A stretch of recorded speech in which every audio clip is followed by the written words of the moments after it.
Hello, ഇന്ന് 17 March cent Patrick day ആണ്. അതുകൊണ്ട് പബ്ലിക് ഹോളിഡേ ആണിന്ന്. ഇത് ബെൽഫാസ്റ്റ് സിറ്റി സെൻറ്റർ ആഘോഷത്തിൻ്റെ തിരക്ക് കണ്ടില്ലേ? അയർലൻഡിൻ്റെ പേട്രൺ സെയിൻ്റാണ് സെൻറ്റ് പാട്രിക്. ഇതിൻ്റെ പുറകിൽ ചെറിയൊരു കഥയുണ്ട്. ക്രിസ്ത്യൻ മതം അയർലൻഡിൽ കൊണ്ടുവരികയും കുറേ ആൾക്കാരെ ക്രിസ്ത്യാനിറ്റിയിലേക്ക് മാറ്റിയ ഒരു വ്യക്തിയാണ്. പേട്രിക് ബ്രിട്ടനിലാണ് ജനിച്ചത്. പക്ഷേ 16 വയസ്സായപ്പോൾ പേട്രിക്കിനെ സ്ലേവായിട്ട് അയർലൻഡിലേക്ക് കൊണ്ടുവന്നു. ഓൾമോസ്റ്റ് 6 ഇയേഴ്സ് സ്ലേവായിട്ട് ഹേർഡ്സ്മാനായിട്ട് ഇവിടെ അയർലൻഡിലായിരുന്നു. ഈ വർഷങ്ങളിലാണ് പേട്രിക്ക് കൂടുതൽ പ്രാർത്ഥനയിലും വിശ്വാസത്തിലേക്കും ഒക്കെ തിരിഞ്ഞ് ഒരു ദിവസം ഇവിടുന്ന് രക്ഷപ്പെട്ട് തിരിച്ച് ബ്രിട്ടനിൽ പോയി അവിടെ ചെന്ന് പ്രീസ്റ്റായി.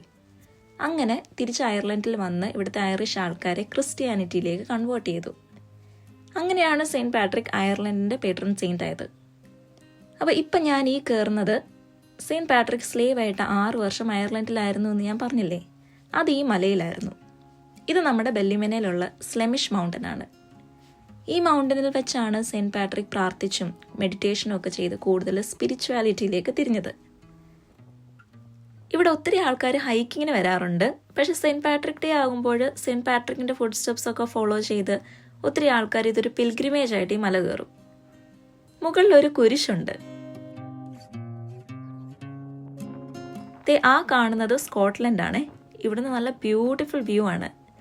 നോർത്തേൺ അയർലൻഡിലെ ചുറ്റി നിൽക്കുന്ന എല്ലാ മലനിരകളും നമുക്ക് ഇവിടുന്ന് കാണാൻ പറ്റും. ബൈ.